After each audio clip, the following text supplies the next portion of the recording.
조은석 대표님. 안녕하십니까. 그리고 여기 전문 언론이시죠. 한국방송신문의 김덕석 부국장님. 네, 감사합니다. 네, 바로 지금 주제에 대해서 이제 발제가 되었는데, 토론자가 아시다시피 좀 다양한 분야입니다. 이제 기술연구원에 계시고, 그다음에 현재 전문서를 이제 운영을 하시면서 이제 정책도 같이 행정정책도 같이 하시고요. 그다음에 이제 언론 쪽에서 오셨습니다. 간단하게 주제에 대한 얘기를 한 2에서 3분 정도 말씀하시고 또 이제 얘기 드리겠습니다. 먼저 원장님부터. 네, 인사드리겠습니다. 천안시 시의원 겸 경험이 가능해서 대학원사 같이 운영하고 있는 정도입니다. 제가 자료를 보니까 현재 맞습니다. 스마트 건설 기술과 그다음에 지속 가능한 건축 방식, 그다음에 다양한 교육의 변화 사실 필요합니다. 하지만 저희 같은 작은 중소기업의 입장에서 보면은 사실은 건설 기술보다도 아까 말씀하신 이 수주에 사실 문제고 있습니다. 사실 그런 부분이 제대로 이루어지지 않는다면은 사실 그 다음에 일들은 사실 저희가 어떻게 할 수 있는 부분도 아니기 때문에 그런 수권적인 부분이 되고 있고요. 저희가 마찬가지로 저희 작은 중소기업에서 새로운 직원을 항상 뽑는다면 그 친구들이 현장 중심에서 무언가를 바로 도달할 수 있는, 해낼 수 있는 그런 친구들이 왔으면 하는데 막상 들어와가지고 한 3개월, 4개월 하면은 사실은 자기 업무를 하다가 지치다 보니까 다시 되돌아가는 것이 맞습니다.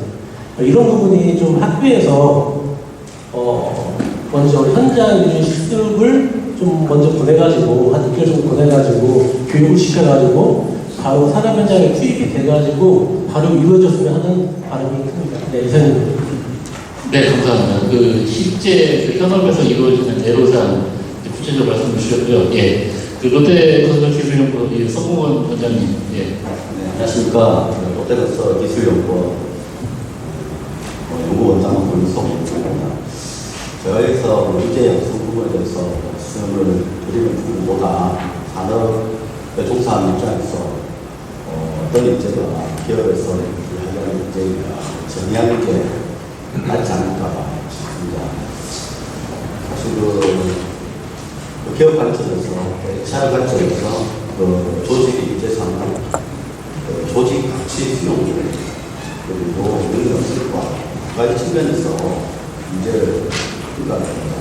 이상 평가에 물론 기업에서 문제를 평가를 한다고 해서 건축, 시공, 관련된 문제를 하는 것에서 굉장히 될 수는 없습니다만 그래도 사례의 한 축을 담당하는 입장에서 말씀드리는 게 조금은 철저가 되지 않을까.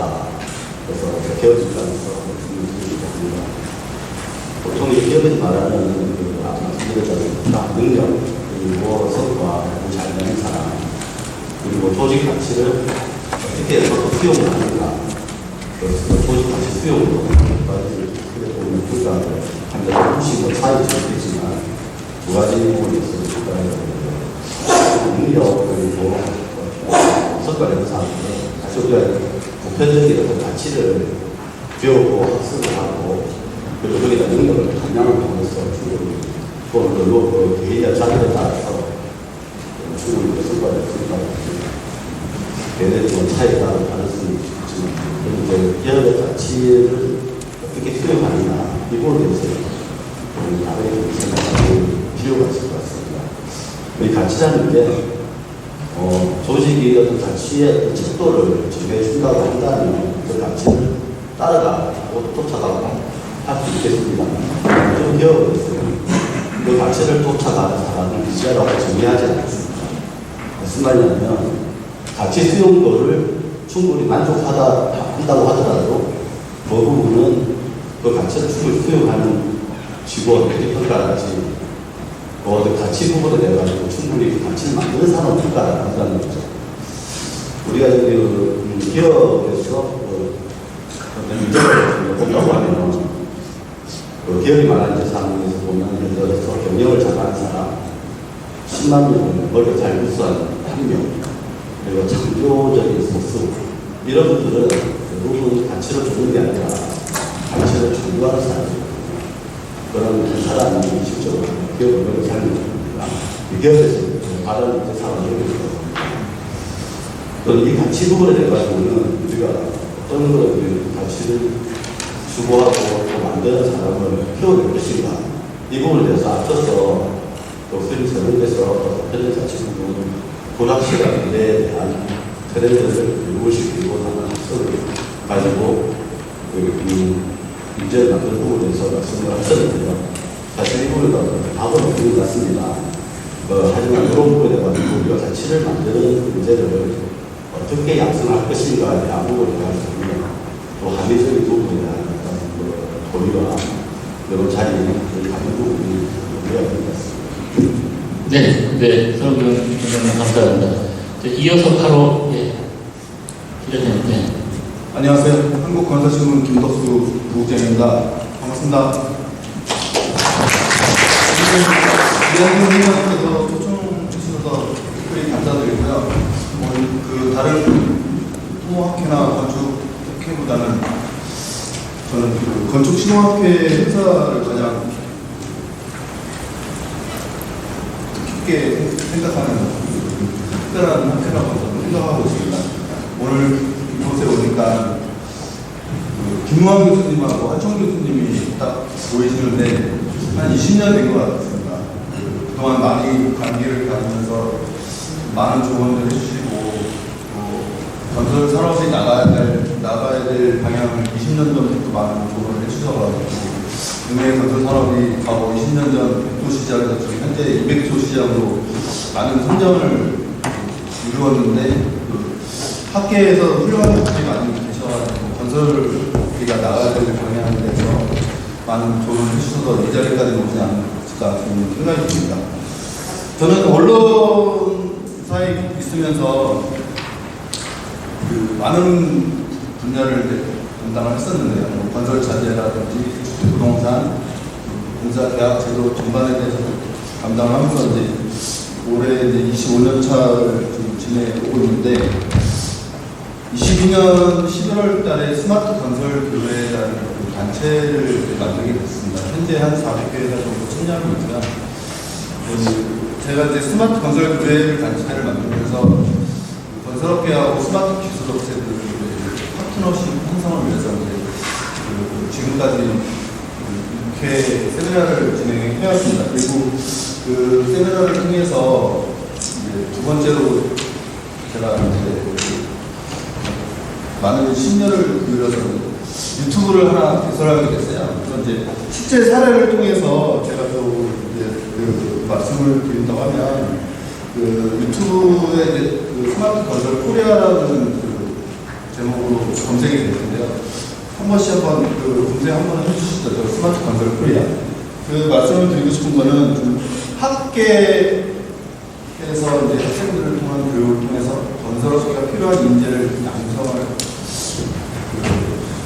많은 노력을 하고 있는데 실제 건설 산업계, 건설업계도 그렇지만 스마트 기술업체들도 스마트 기술이 무엇이 있는지 실제 현장에서 어떤 것들이 적용되고 있는지 많은 혼란이 있었고 또 개념도 모호하기도 했고 해서 저는 실제로 일반 국민들부터 해서 건설업계라든지 학계에서 실제 적용되고 있는 사례를 좀 보여주면 어떨까 해서 스마트 건설 코리아를 했고요. 빈스톤탑 같은 경우는 BIM 기술을 적용해서 공사비 절감하는 사례도 있었고요. 크로스빔의 경우는 시공관리 협업들인데 건설 현장에서 적용되고 있는 많은 부분들을 현장에서 종이 없이 시공사라든지 건설 현장의 소량들이라든지 본사에서도 실제 실시간으로 건설 현장이 이루어지고 있는 것을 체크할 수 있고 KCT EHC 같은 경우는 최근 붕괴 현장이 굉장히 많은데 인력비가 많은데 스마트 빅데이터와 AI, IoT 기술을 결합을 해서 붕괴 예측을 통해서 수많은 인명피해를 대평하는 그런 기술들이 많이 적용되고 있습니다. 그래서 올해 처음으로 스마트 기술 동영상 공모를 건축 시공학회랑 같이 행사를 했는데 서울특별시장상이라는 LH 동영상 공기업들이 많이 참여를 해서 100여 편의 이상 스마트 기술 사례가 게재가 됐고 올해 이제 삼성물산 같은 경우는 이제 건설 현장에서 압축 강도를 로봇을 통해서 그동안 이제 사람이 이제 측정을 해야 되는데 그 로봇을 통해서 정확한 검증할 수 있는 그런 로봇을 소금도에서 서울특별시장상을 수여를 했고 이제 올해 좀 기억에 남는 스마트 기술 사례 중에 하나가 현대 엔지니어링 같은 경우는 이번에 이제 건축 시공학계정상을 받았는데 현대 엔지니어링은 이제 로봇을 이용해서 미장 사람들이 투입이 돼서 이제 미장을 했는데 로봇이 실제로 건설 현장에서 이제 적용되고 있고 BLH 같은 경우는 그동안 아파트 외벽 화재에 대해서 드론을 이용을 해서 실제로 아파트 외벽의 하자가 이제 드론을 체크를 하고 어느 부분에 대해서 하자를 보수를 할 것인가 그런 영상 게재들이 있고 해서 많은 스마트 기술이 적용됐습니다. 그래서 제가 이 말씀을 드리고 싶은 거는 학생도 그렇고 건설업계도 그렇고 일단 스마트 기술에 대해서 실제로 어떤 기술들이 적용되고 있고 또 학생들도 향후에 이 분야는 재미있겠다. 이 분야에 대해서 개념을 알아야 더 적극적으로 적용이 날 것이고 또 건설업계 또한 실제로 어떤 기술들이 건설 현장에 적용됐을 때 어떤 것들을 우선적으로 적용해야 될 것인가 그런 고민을 하게 돼서 유튜브를 만들게 됐습니다. 그래서 오늘 이 자리에 나와서 저는 저희 스마트 건설 교회와 스마트 건설 코리아를 좀 강의로 했는데요. 건설업계 같은 경우는 현재 경기가 위축돼서 많이 힘겨운 것으로 알고 있는데 아무래도 이 위기는 스마트 기술로 새롭게 좀 변모를 한다고 하면 이 위기도 좀 충분히 벗어날 것으로 예상되고요. 내년부터는 이제 건설 투자가 이제 290도, 이제 건설 수수가 210도로 좀 완만하게 회복되는 것으로 좀 보여지고 있어서 이제 건설계도 다시 또 힘이 좀 날 것으로 예상되고 건설 산업이 사실 문복화에 가장 많은 기술들이 적용되는 로봇부터 해서 AI라든지 빅데이터라든지 이하선 교수님 그런 강의 시간을 말씀을 해주셨는데 문복화 중에서 건설업계가 이제 최선을 다한다고 하면 국가적으로 좀 많은 위기 상황에서는 충분히 도약할 수 있는 계기가 되지 않을까 싶습니다. 감사합니다. 네, 감사합니다. 네, 스마트로 다 말씀을 해주신 것 같고요. 시간 관리상으로 저희가 40분까지 토론회를 마치고자 합니다. 뒤에 또 이게 프로그램이 있습니다. 이 두 가지 쟁점인 것 같은데요. 하나는 제가 우리 조은석 시의원님께 여쭙고 싶은 게 현재 건설 현장에서 필요로 되는 실무자들과 그냥 앞으로 원장님 말씀하셨던 것처럼 또 다른 차원에서 무언가 새로운 분야를 개척하고자 하는 그런 선도적인 그룹이 있는데 절대 다수는 건설 현장에서 기술의 어떤 집약 이게 전문성을 돕고 이제 그런 인력들이 있어서 필요하잖아요. 현장에서의 애로사항, 인력 수급에 대한 어떤 문제, 이걸 조금 더 좀 말씀 좀 해주시죠. 네. 사실 현재 아까도 말씀드렸다시피 현장에서 일하는 실무자, 소위 말하는 사전제 졸업을 하고 취업을 하는 그런 학생들은 사실 현장의 기능으로서의 일을 하지 않으려고 하는 사실 관리자 입장 측에서 일을 하려고 하기 때문에 사실 현장에 지금 현행 돌아가는 현장을 바라보면은 실질적으로 어떤 기능적인 면에서 움직이는 이런 인력들이 더 필요로 하기 때문에 이게 좀 집중됐으면 좋을 것 같고요. 그 후에 일어나는 아까 말한 스마트폰 기술이나 뭐 다른 부분에서는 충분히 관리자 입장에서 또 그런 부분을 갖다가 해결할 수 있다고 보거든요.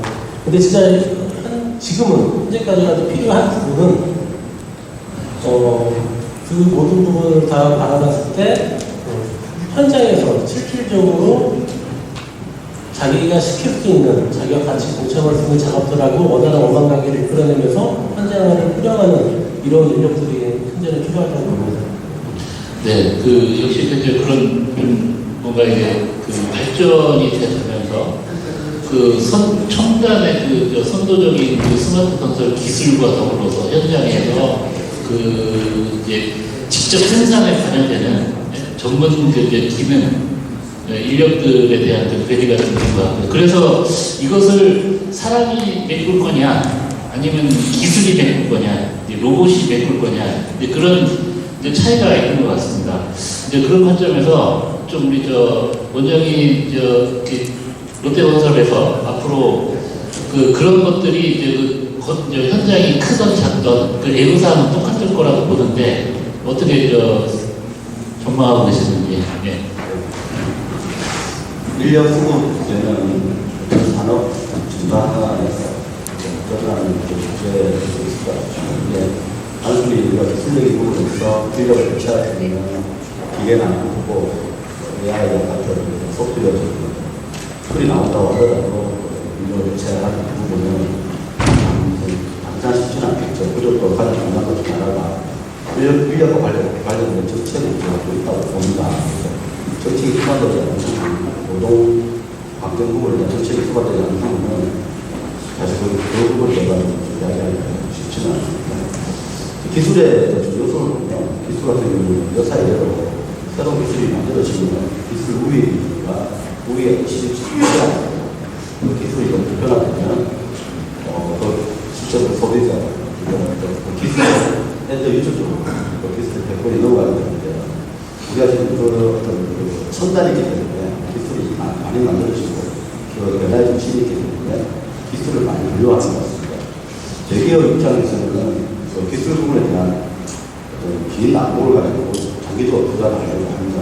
장기적으로 투자를 해야 비디오 같은 AI 로봇 같은 이런 부분들을 영속적으로 기술을 발전시킬 수 있고 나중에 소비자 기술의 엔드 유저적으로 가는 부분을 가지고 풍부한 경험을 줄 수 있기 때문에 그 부분을 하고 있습니다. 네, 감사합니다. 그래서 저희 시공학회 입장에서 앞으로 우리 건설 생산 산업계에서 인력을 이제 아까 방향에 대해서 말씀하셨지만 이게 또 인력 양성에 대한 정책도 있는 것 같아요.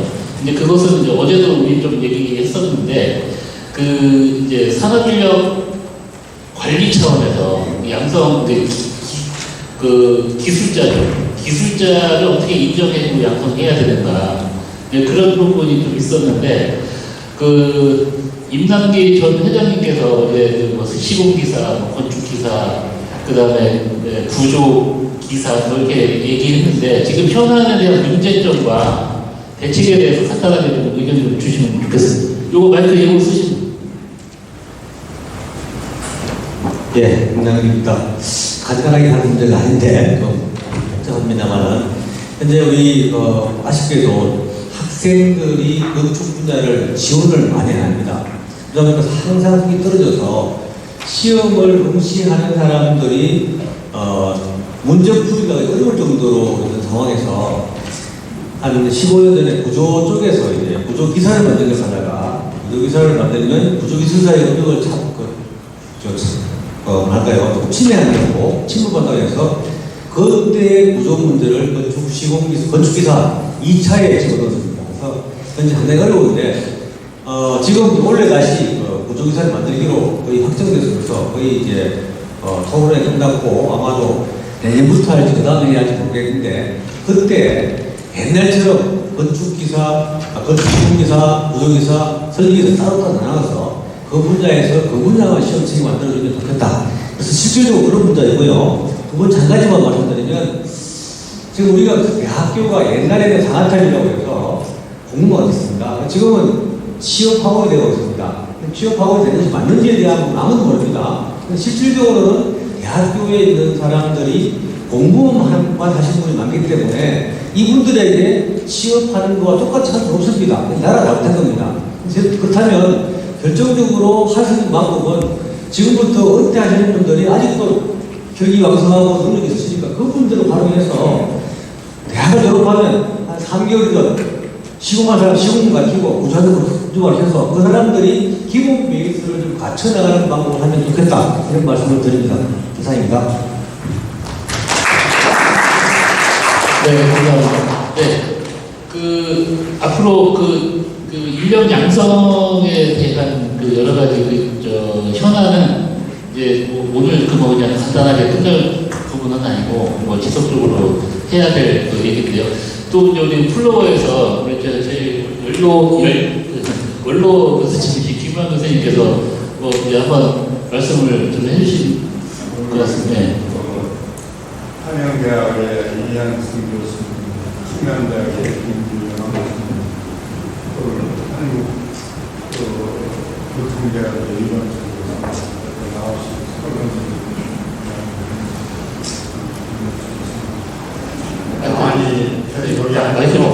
많이 배웠습니다. 배웠는데 결국 우리가 건축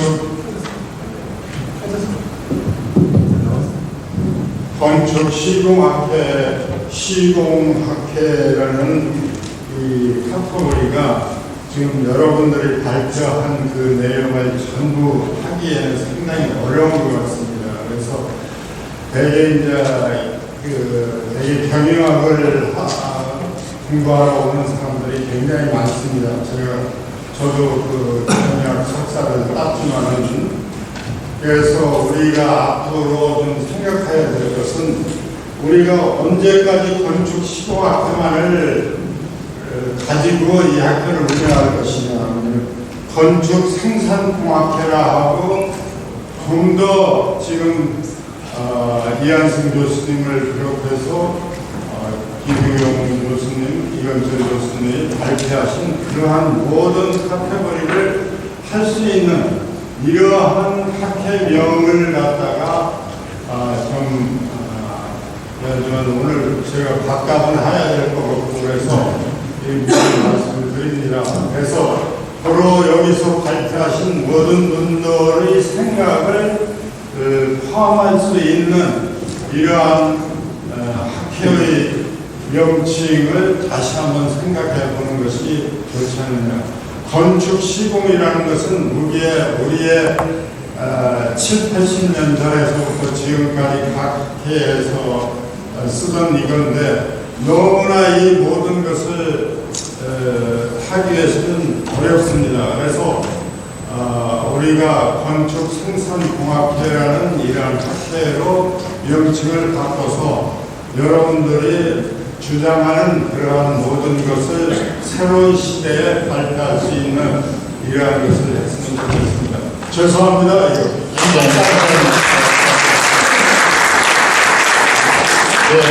한국 건축 시공의 어떤 정의와 어벽을 또 이렇게 새롭게 정의를 해주시고, 학회 명칭을 바꾸는 것은 이제 간단한 문제는 아니기 때문에 지속적으로 협의하도록 하겠습니다. 거의 시간은 다 됐고요.